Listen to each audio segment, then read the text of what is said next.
Update muna nga tayo sa mundo ng basketball sa Gilas, Pilipinas sa FIBA World Cup Asian Qualifiers.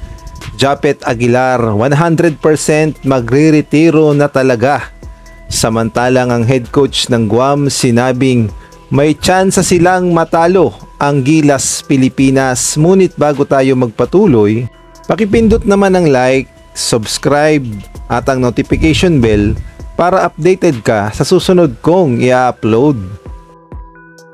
Tuloy-tuloy pa rin nga ang ensayo ng Gilas, Pilipinas paghahanda sa FIBA World Cup Asian Qualifiers kontra nga sa Guam at nandito pa rin sila sa Calamba, Laguna sa Inspire Sports Academy. At good news dahil present na sa attendance itong si Carl Tamayo at gayon na rin si Kevin Kembao.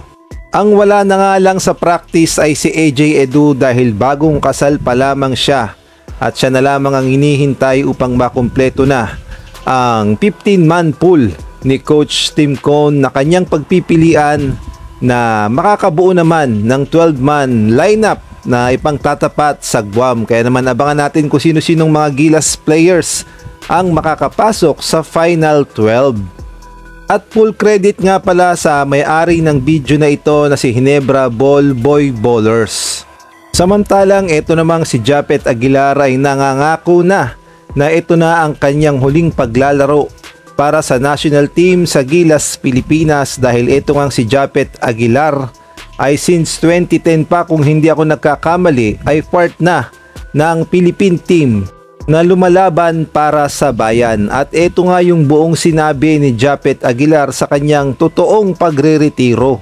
Sabi nga sa report ng One Sport, ito nga yung sinabi ni Japet Aguilar, "This might be my last.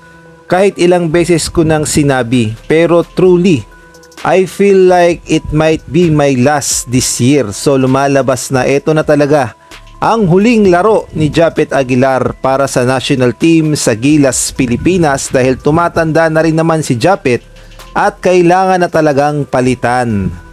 At sa ibang balita naman, may sinabi pala noon ng head coach ng Guam na si Coach Calvo patungkol nga sa magiging laban nila sa Gilas, Pilipinas at dito nga ay nabanggit niya na malaki o may tsansa sila na matalo ang Gilas, Pilipinas at pakinggan natin ang kanyang sinabi. Loosen up on say no matter what they throw at us and everything like that, we got to stick to our game plan. We got to play defense. We got to watch our spacing, and you know we've got a plan. We got to stick to that.